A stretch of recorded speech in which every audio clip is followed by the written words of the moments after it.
Bienvenue dans les 3 minutes de l'AFPRIC, un podcast pour les personnes concernées par la polyarthrite rhumatoïde et les rhumatismes inflammatoires chroniques.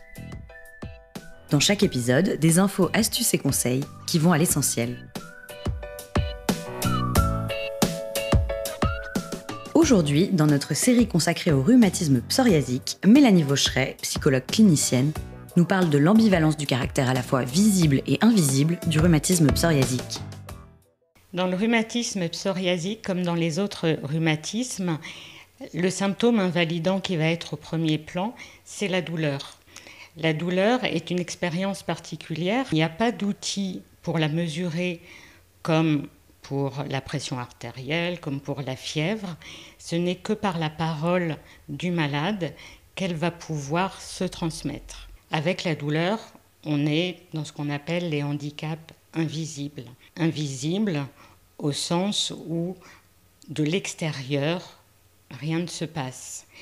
Mais handicap parce que la douleur limite énormément le malade dans les activités du quotidien. Comme la parole peut être mise en question par l'entourage ou par les médecins, certains malades ont le sentiment de devenir des imposteurs, que ce soit vis-à-vis de l'extérieur et pour certains même vis-à-vis de l'intérieur, car la douleur est une expérience complètement inédite qui n'a pas d'égal dans le passé. Du coup, certains malades en viennent même à douter de la réalité de cette expérience. Les rhumatismes psoriasiques s'accompagnent d'atteintes cutanées. Or, la peau, c'est ce qui nous met en relation avec l'extérieur et avec l'autre. La peau est considérée comme la barrière de contact entre soi et l'extérieur. La peau renvoie également à toute la dimension sensorielle du toucher. Et selon le degré d'intimité que l'on a avec l'autre personne, cela va de la poignée de main au corps à corps ou au peau à peau. Quand une personne a une maladie de peau, même si elle n'est pas contagieuse, cela va impacter toute la dimension relationnelle du malade. Inconsciemment, la maladie cutanée véhicule des images plutôt négatives, de manque d'hygiène, de manque de santé, même si la réalité est complètement autre. Ainsi, la maladie cutanée peut susciter chez l'autre le rejet, l'évitement, voire le dégoût. Cette partie visible de la maladie expose le malade au regard de l'autre.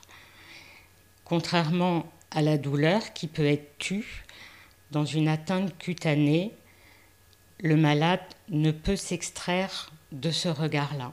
Que la mise à l'écart du malade soit effective ou redoutée, le malade peut avoir tendance à éviter toutes les situations dans lesquelles il va être soumis à ce regard extérieur et progressivement se replier sur lui-même. Et ainsi, les risques psychologiques liés au rhumatisme psoriasique peuvent être le repli, la dépression, les troubles anxieux. Les malades témoignent d'une ambivalence sur cette question de visibilité et d'invisibilité de la maladie. Les malades chez qui la maladie ne se voit pas préféreraient qu'elle devienne visible pour diminuer le sentiment d'imposture qu'ils ressentent.